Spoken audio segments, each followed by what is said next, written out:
Assalamualaikum warahmatullahi wabarakatuh. Maka nama saya Asli Sidiki dengan NIM C1T0200073.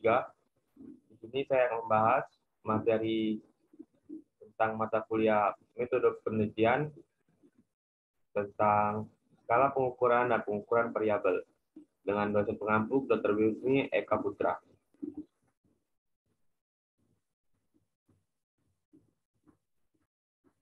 Pokok pembahasan kita kali ini yaitu pertama definisi skala pengukuran, yang kedua ada jenis-jenis skala pengukuran, dan yang ketiga pengukuran variabel. Yang pertama itu definisi skala pengukuran. Skala pengukuran adalah penentuan atau penetapan skala atas suatu variabel berdasarkan jenis data yang melekat dalam variabel penelitian. Pengukuran merupakan aturan-aturan pemberian angka untuk berbagai objek sedemikian rupa sehingga angka ini mewakili kualitas atribut. Skala pengukuran merupakan acuan atau pedoman untuk menentukan alat ukur dan memperoleh hasil data kuantitatif. Skala pengukuran merupakan kesepakatan yang digunakan sebagai acuan untuk menentukan panjang pendeknya interval yang ada dalam alat ukur, sehingga alat ukur tersebut bila digunakan dalam pengukuran akan menghasilkan data kuantitatif. Dengan skala pengukuran ini, maka nilai variabel yang diukur dengan instrumen tertentu dapat dinyatakan dalam bentuk angka sehingga lebih akurat, efisien, dan komunikatif. Selanjutnya yaitu kedua jenis-jenis skala pengukuran.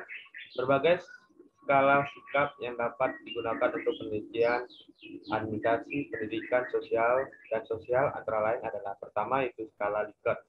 Digunakan untuk mengukur sikap, pendapat, dan persepsi seorang atau sekelompok orang tentang fenomena sosial. Dalam peneliti fenomena sosial ini telah ditetapkan secara spesifik oleh peneliti yang selanjutnya disebut sebagai variabel peneliti. Contohnya, berilah jawaban atas pernyataan berikut sesuai dengan pendapat Anda dengan memberikan tanda centang pada kolom yang tersedia. Ini sebagai contohnya yang bawah ini. Yang kedua yaitu skala Goodman. Skala pengukuran dengan tipe ini akan didapati jawaban yang tegas, yaitu ya atau tidak, benar atau salah, pernah atau tidak pernah, positif atau negatif, dan lain-lain. Data yang diperoleh dapat berupa data interval atau rasio dikotomi atau dua alternatif.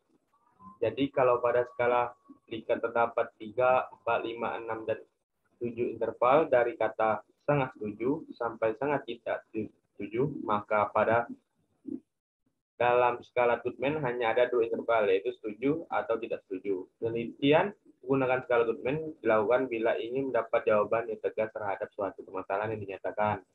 Yang ketiga itu sematik diferensial. Skala pengukuran yang berbentuk sematik diferensial dikembangkan oleh Osgood.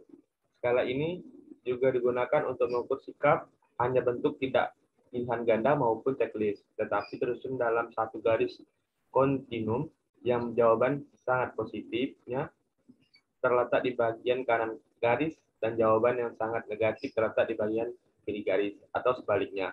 Data yang diperoleh adalah data interval dan biasanya skala ini digunakan untuk mengukur sikap atau karakteristik tertentu yang dipunyai oleh seseorang.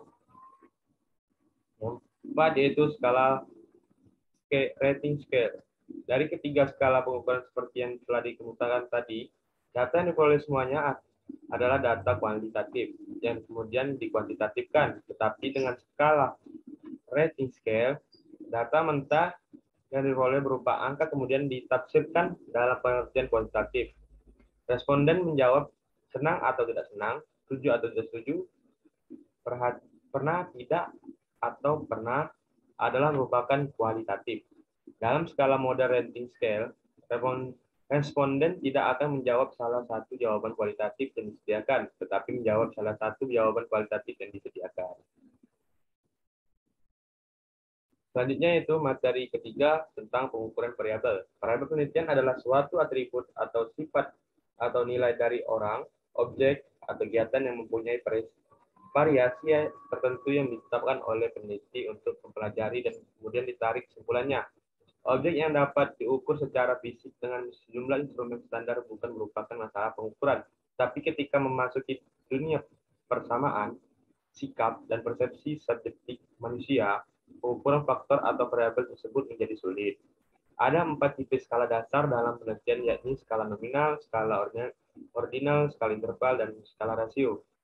Yang pertama itu untuk skala nominal adalah skala yang memungkinkan peneliti untuk menempatkan subjek pada kategori atau kelompok tertentu, digunakan untuk melokasi objek baik individu maupun kelompok, misalnya berdasarkan kategori gender, agama, pekerjaan, area geografis, dan lain-lainnya.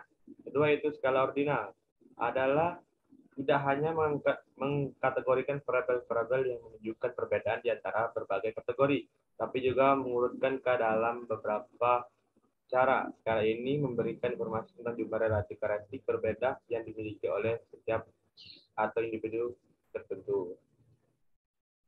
Selanjutnya yang ketiga itu skala interval, adalah skala yang mempunyai karakteristik seperti yang dimiliki nominal dan ordinal, ditambah dengan interval yang tetap yang memungkinkan kita melakukan operasi aritmatika tentu terhadap data yang dikumpulkan dari responden. Yang keempat yaitu skala rasio, adalah mempunyai suatu karakteristik yang dipunyai oleh skala nominal maupun skala interval dengan kelebihan mempunyai nilai 0 per absolut. Nilai per 0 absolut terjadi pada saat suatu karakteristik yang sedang diukur tidak ada.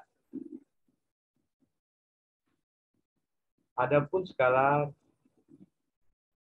skala rating berikut ini merupakan skala yang sering digunakan dalam suatu riset bisnis. Yang pertama itu skala penelitian grafis. Representasi grafis membantu responden untuk menunjukkan skala jawaban mereka terhadap pertanyaan tertentu dengan menetapkan tanda pada titik yang tepat pada garis. Skala ini merupakan skala ordinal. Dua itu skala konsensus. Skala juga dapat dikembangkan melalui konsensus, di mana peneliti memilih item tertentu yang dalam pandangannya mengukur konsep yang relevan. Tim itu dipilih terutama berdasarkan pada referensinya. Yang ketiga itu skala lainnya. Ada juga beberapa metode skala lanjutan seperti skala multidimensi, di mana objek orang atau keduanya secara visual diskalakan. Dan analisis conjoint dilakukan. Ini memberikan gambaran visual dari hubungan dalam ruang di antara dimensi dari sebuah konstruksi. Demikian yang dapat saya jelaskan. Assalamualaikum warahmatullahi wabarakatuh.